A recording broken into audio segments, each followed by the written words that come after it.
PDF आपको मिल जाएगा। First question आपके सामने, पढ़िए, जवाब दीजिए। पहला क्वेश्चन क्या है, देखिए जो आपने CDP में, जो आप CDP में पढ़ते हैं वो हिंदी इंग्लिश पेडागोजी आपकी ऐसे सॉल्व करा सकता है।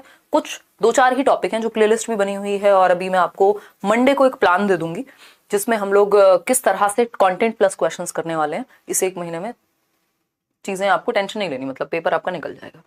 चलिए समझते हैं। एक एक क्वेश्चन को समझना जरूरी है, सिर्फ सॉल्व नहीं करना, सिर्फ आंसर नहीं देना, उसका प्रॉपर एनालिसिस करना जरूरी है कि हमारे समझने में कहाँ गड़बड़ रही, अगर गलत हमसे हुआ क्वेश्चन तो, है ना, और सही हुआ तो बाकी ऑप्शंस क्यों सही नहीं हो सकते थे उसको समझना जरूरी है। इसी बात पे आप चाय पीजिए और मैं भी पी लेती हूँ एक सिप। व्हाट? हाँ वो हटा दिया ना मैसेज, ठीक है। चलिए आगे। बहुत बढ़िया। क्वेश्चन नंबर 1 कहता है 60%, 79% लोग डी ऑप्शन कह रहे हैं। चलिए समझते हैं। भाषा शिक्षक के रूप में निम्नलिखित में, आप लोग स्मार्ट हो गए हैं, सही उत्तर देने लग गए हैं। भाषा शिक्षक के रूप में निम्नलिखित में से कौन सी सुधार करने की सर्वश्रेष्ठ तकनीक है? बिल्कुल सिंपल। अगर आपकी CDP थोड़ी ठीक है और आप बच्चे की आप भला सोच पाते हैं, आपके पूरे नंबर पेडागोजी में, हिंदी में, इंग्लिश में, इन सब में आना बहुत ईजी है। ठीक। सर्वश्रेष्ठ तकनीक यानी बेस्ट टेक्निक कौन सी है यदि आप चाहते हैं कि भाषा शिक्षक के रूप में आपके लिए पढ़ाने का सबसे बढ़िया तरीका, मेथड। पहला ऑप्शन है शिक्षार्थी को बोलने के समय ही सुधार देना।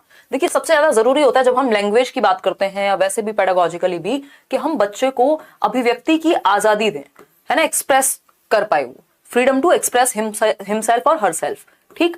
अभिव्यक्ति की आजादी यानी अभिव्यक्त करने दें बच्चे को, हम एक्सप्रेस करने दें। वो थोड़ा बहुत अगर गलत भाषा में भी, अपनी मातृभाषा में या फिर बोली का भी प्रयोग कर रहा है, स्टैंडर्ड लैंग्वेज का, मानकीकृत भाषा का यूज ना भी कर पाए, तब भी आप उसको पहले बोलने देते हैं। सुधार की बात बाद में आती है, एक्सप्रेस करने देते हैं। तो ये तो सर्वश्रेष्ठ तरीका बिल्कुल भी नहीं हुआ। बी ऑप्शन है सुधार कार्य पूरी कक्षा की गतिविधि के रूप में किया जाना चाहिए ताकि कोई भी शिक्षार्थी त्रुटियों को न दोहराए। मतलब बच्चे को बेइज्जत करो पूरी क्लास के सामने, जो भी गलती की है उसने, और ताकि गलती दोबारा ना हो। देखो गलतियां होना प्रॉब्लम नहीं है पेडागोजी में, गलतियां होना सीखने और सिखाने का हिस्सा है, अभिन्न अंग है, उनसे सीखना जरूरी है। ये नहीं है कि गलती होनी ही नहीं चाहिए, दोबारा नहीं दोहरानी चाहिए, डंडे वाला मास्टर यहां नहीं बनना है या मास्टरनी। सी ऑप्शन है शिक्षार्थियों को की त्रुटियों को कभी भी सुधारने की आवश्यकता नहीं है। अब ये कहना भी गलत होगा कि कभी भी सुधारने की आवश्यकता नहीं है, वो कभी ना कभी तो उस पर काम किया जाएगा। अगर हम ठीक नहीं करेंगे तो फिर वो हमेशा के लिए हो जाएंगी।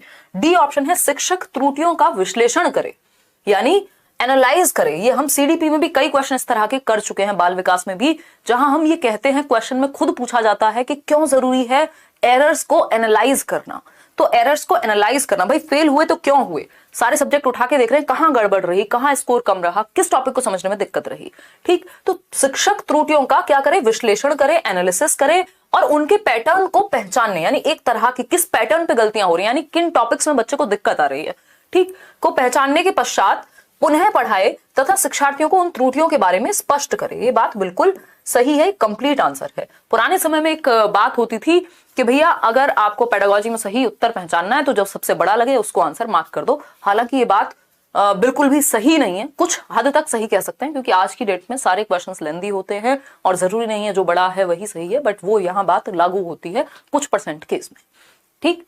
तो हम यहाँ पे क्या समझे कि शिक्षक त्रुटियों का विश्लेषण करें, यानी एक तो एनालाइज करना जो भी गैप है, यही तो डायग्नोस्टिक टीचिंग है ना। डायग्नोस्टिक मतलब डायग्नोज करना, उपचारात्मक अधिगम, कि आप पता करें, है ना, निदानात्मक अधिगम कहते हैं, मतलब आप निदान करें, प्रॉब्लम का पता लगाएं, एनालाइज करें और फिर पुनः पढ़ाना, यानी रेमेडियल टीचिंग, रीटीच करें फिर उस चीज को। तो ये जरूरी है, ये कंप्लीट आंसर है, D option is the right answer. Question number 2 पर चलेंगे। आज सबके 15 आउट ऑफ 15 आने चाहिए, आसान है ये, क्योंकि जब आप इतने दिनों से मेरे साथ CDP समझ रहे हैं तो मैं ये बिल्कुल मान के चल रही हूं कि आपको ये समझने में दिक्कत नहीं होगी। ठीक है ना। एक बार आ जाइए, थोड़ा और जूम इन कर लेते हैं क्योंकि आज तो बाइलिंगुअल भी नहीं है क्वेश्चन, आज सिर्फ हिंदी में है क्योंकि हम हिंदी पेडागोजी यानी शिक्षण शास्त्र कर रहे हैं हिंदी भाषा का। देखिए, समझिए, जानिए और जवाब दीजिए। अगर हम बात करते हैं किसकी, बताइए 75% आंसर्स आपके आ रहे हैं ए ऑप्शन के लिए।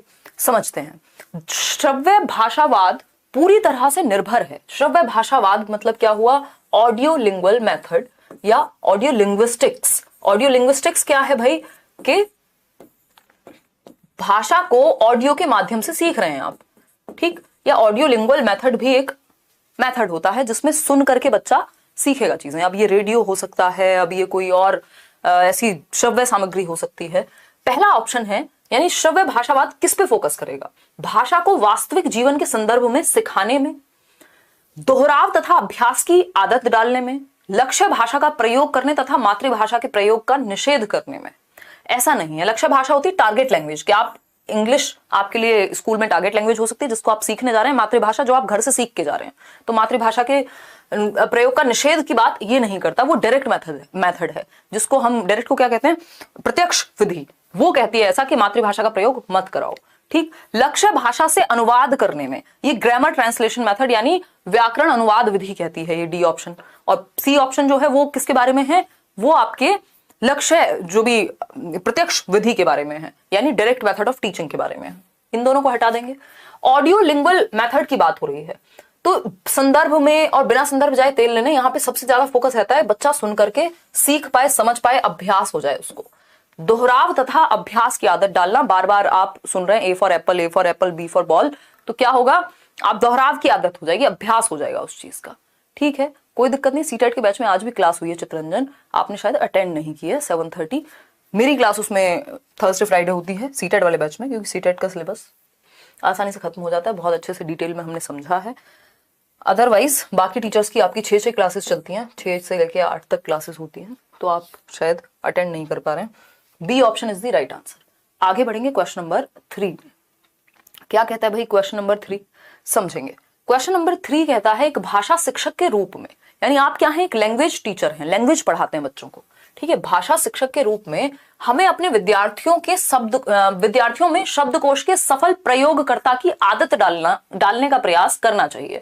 यानी हम चाहें कि बच्चा सक्सेसफुली डिक्शनरी का यूज कर पाए। शब्दकोश बोले तो डिक्शनरी, कि वो वर्ड मीनिंग वहां से देख के, उनका कॉन्टेक्स्ट समझ के सारी चीजें देख पाए। ठीक है, डालने का प्रयास करना चाहिए। निम्नलिखित में से कौन सा तरीका शब्दकोश के प्रयोग को प्रोत्साहित करने के लिए सही नहीं है? यानी डिक्शनरी का जो यूज ऑफ डिक्शनरी है उसको एनकरेज करने के लिए सही नहीं है। यानी कौन सा तरीका डिस्करेज करेगा डिक्शनरी के प्रयोग को, यानी बच्चा सक्सेसफुली डिक्शनरी को, शब्दकोश को यूज कर पाए, उसमें बाधा कौन बनेगा? नॉट लिखा हुआ है।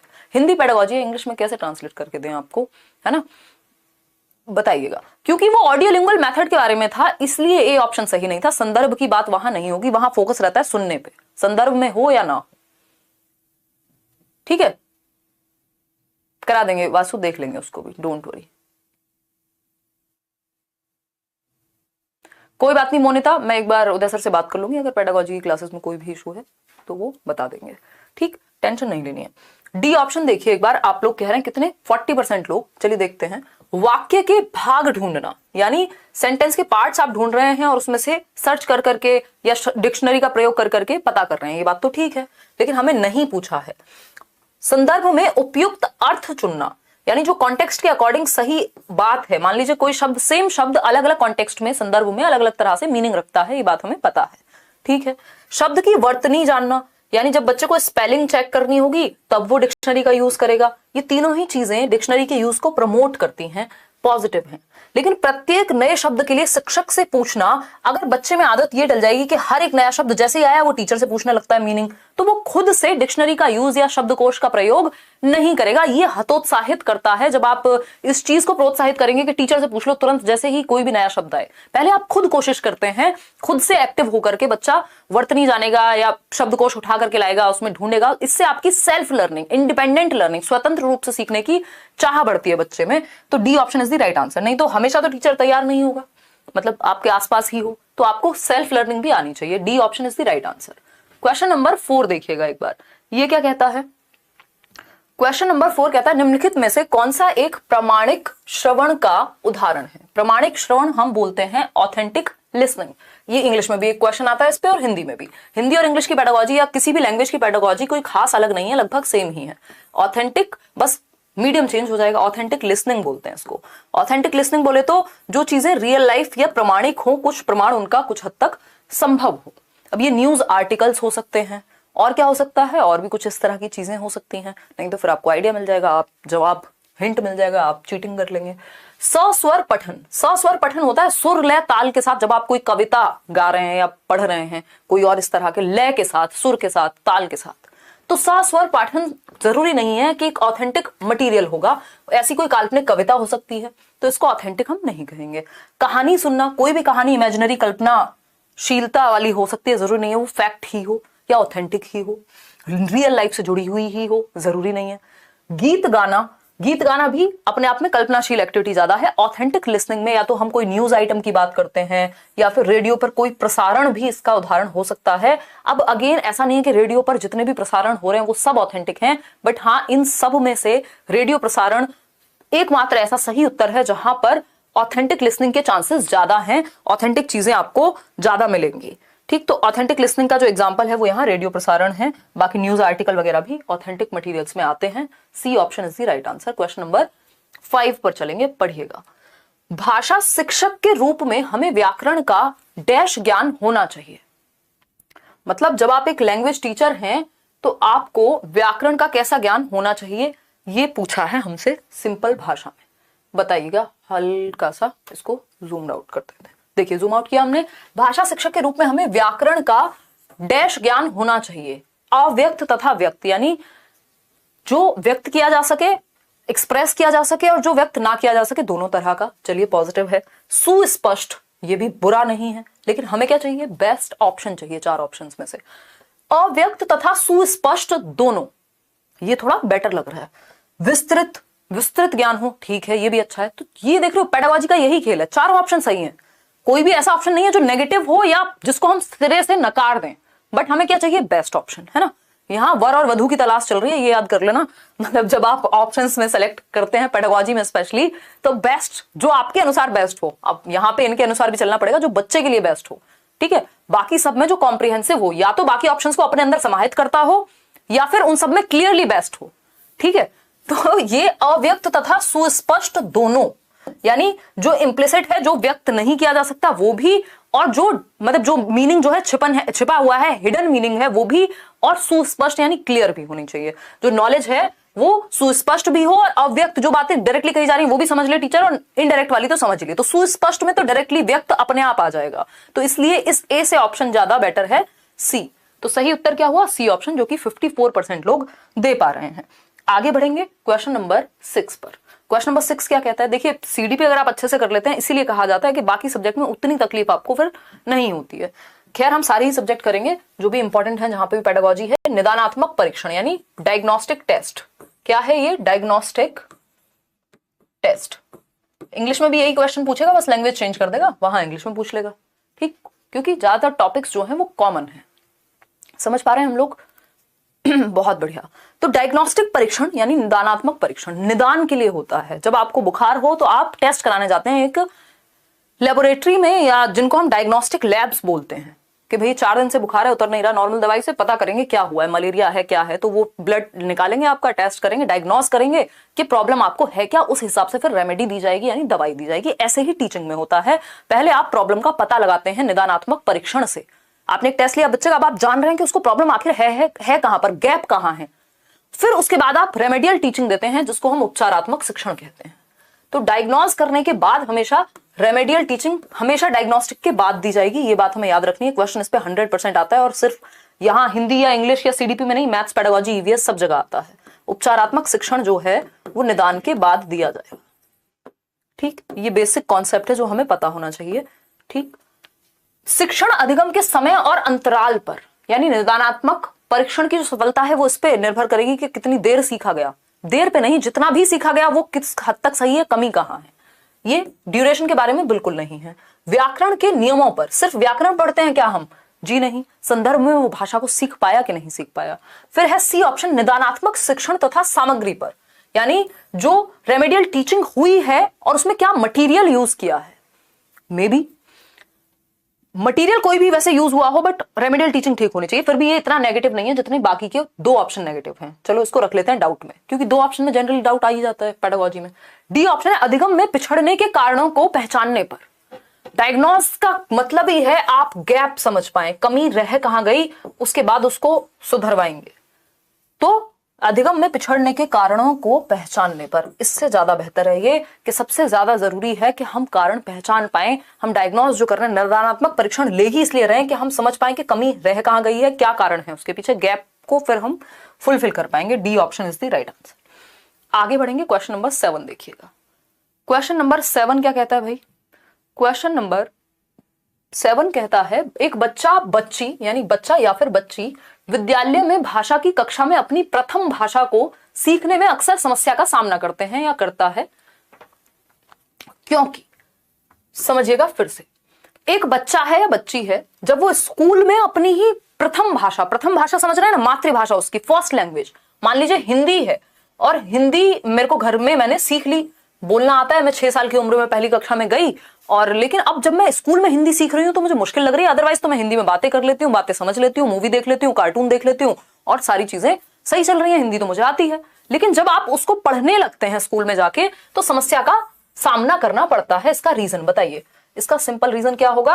अपनी भाषा को विद्यालय में सीखना रोचक नहीं है। अब रोचक तो टीचर के ऊपर है, वो मेथड अगर अच्छे होंगे तो रोचक तो बनाया जा सकता है। ऐसा थोड़ी है, कोई फैक्ट थोड़ी है, तथ्य थोड़ी है कि रोचक होगा ही नहीं। अगर टीचर ठीक नहीं है तो रोचक नहीं होगा।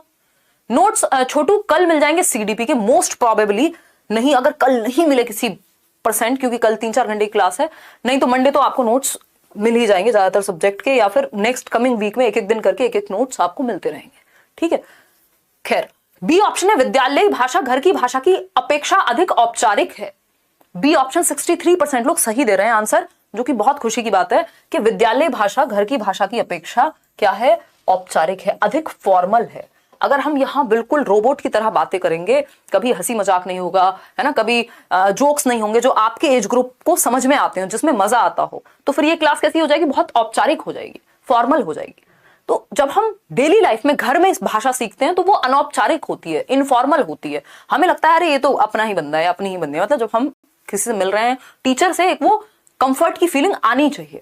ठीक, तो वो ज्यादा औपचारिक अगर हो जाएगी, ज्यादा रूल्स हैं वहां पे, नियम कायदे कानून ज्यादा हैं, प्रॉपर एक पैटर्न है, तो इसलिए कई बार मुश्किल लगती है घर की भाषा से स्कूल की भाषा, चाहे भाषा सेम ही क्यों ना हो।